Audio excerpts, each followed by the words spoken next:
Lakers Nation, what is going on? So welcome back to the channel with the new video on this beautiful Tuesday morning, and I'm your host, Mr. 81. I hope you guys are doing well and you had a great weekend with your loved ones, but man, oh man, it seems like I haven't posted a video in a while, but it's only been at least a week or so, 4 to 5 days, but I'm officially back. I'm super excited because we're around like 13, 14 days away from Lakers basketball. We still got media day, training camp, preseason, then you got the regular season to start, so I'm definitely looking forward to that, but in this video specifically, I'm going to bring you guys a trade that came from an NBA source, Afflin or Afflin Sports. I'm pretty sure that's how you pronounce it, but I have no sources. I'm just reporting the news that's out there. So if you guys are commenting, oh, you made this trade idea up, no, I didn't. I'm just reporting the news, but I do digress. Now, I am going to dive into this article. It's pretty much 5 mock trades to elevate the Lakers to championship contention on Give Me Sports. And Saiva Lovachuk, I'm so sorry if I butchered that name wrong, but pretty much he did suggest a trade that would see the Lakers, receive a point guard Lonzo Ball and a center Nikola Vucevic from the Chicago Bulls for Rui Hachimura, Gabe Vincent, Jared Vanderbilt, Jalen Hood-Schifino, and a 2025 second-round pick via Los Angeles Clippers. And to be honest, guys, you're not really giving up too much just because the fact that the Chicago Bulls are rebuilding. They lost DeMar DeRozan in the sign-and-trade. Also, they traded Alex Caruso to the OKC Thunder for Josh Giddey, and they also lost their backup big man, and Andre Drummond to the Philadelphia 76ers in free agency. So I would think that the Chicago Bulls would want to do a fire sale, but they've been having a hard time trying to get off of Zach LaVine. They want to get off his contract, but there just hasn't been no buyers. So in my personal opinion, if there's a trade, I think it would be in the trade deadline. That's just the way I think, but let me know what you guys think of this idea. I don't want to make it a whole Zach LaVine video because it's Lonzo Ball and Nikola Vucevic, but Nikola Vucevic, he is a 2-time All-Star, before. He hasn't been an All-Star lately, but that's his career, and he's been on the decline for some time now, but he still has a couple years left on his contract with the Chicago Bulls. He is 33 years of age, but he's going to be 34 years of age next month on October 24th. I'm pretty sure that's when his birthday, so he's getting a little bit older. Like I said, he's declining, but he's still a solid player. And when you look at his contract, right, this upcoming season for the 2024-25 year, it goes up to $20 million, right? And then the 2025-26 NBA season, it goes up to $21 million, right? And then the 2026-27 NBA season, he'll become unrestricted free agent. So by the time his contract does end, he's going to be 36 years of age. But the Los Angeles Lakers, they could definitely use this type of big. He's a floor spacer.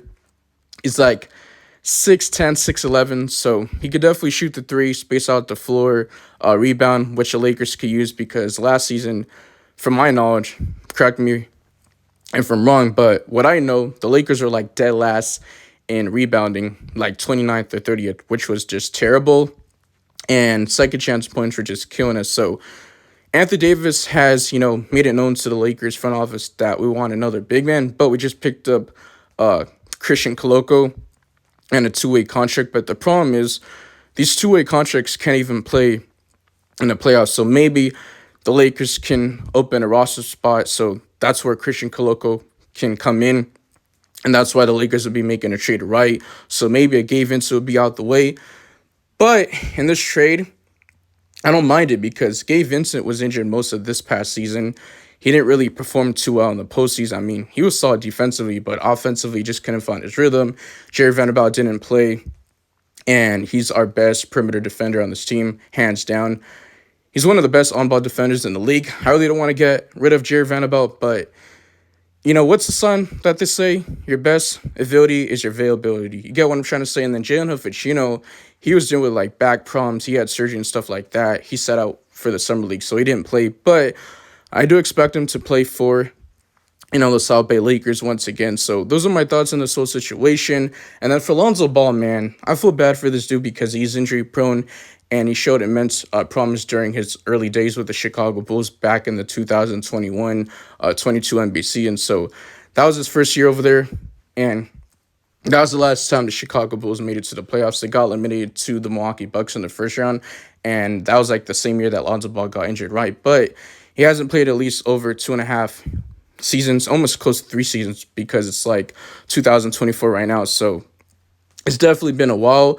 And it's a risk because all these teams are going to be trading for Lonzo Ball. I'm not saying these teams want to, but if any team does take a chance on Lonzo Ball, it is a risk. So I'm not sure if he's ready to play 5-and-5 basketball, to wait and see if he's cleared. But I've been seeing these workouts and he hasn't been too bad. So maybe he might be 80%, but even if he's not 80% of Lonzo Ball, the last time we see him, hopefully he just gets back to being, respectable and solid because it's just no joke. He's been dealing with cartilage, surgery, a meniscus on his knees. So he had multiple surgeries, and he's lucky that he's going to be back this season, hopefully, because he hasn't played, like I said, 2.5, close to 3 seasons, but he's expected to play this upcoming season.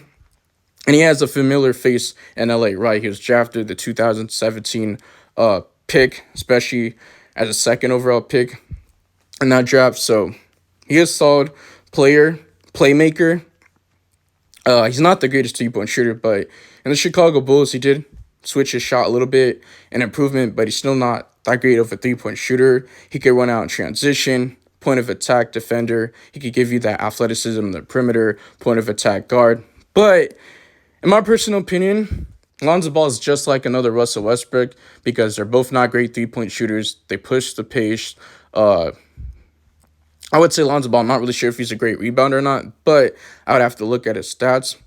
But when you look at his contract, right, he made around $18 million 2021-22 NBA season, and then the 2022-23 NBA season, he was getting paid $19 million, and then the 2023-24 NBA season, he was getting paid around like $20 million. So his money's going to go up in the 2025-26 NBA season, I believe $21 million. So he has a player option. So he's been getting paid for the Chicago Bulls, even with, him being injured, sidelined, and he hasn't played in a while, right? So we'll see what happens. You guys let me know in the comment section. How do you guys feel about Lonzo Ball, Nikola Vucevic going to the Los Angeles Lakers? In my personal opinion, I would pass on this trade.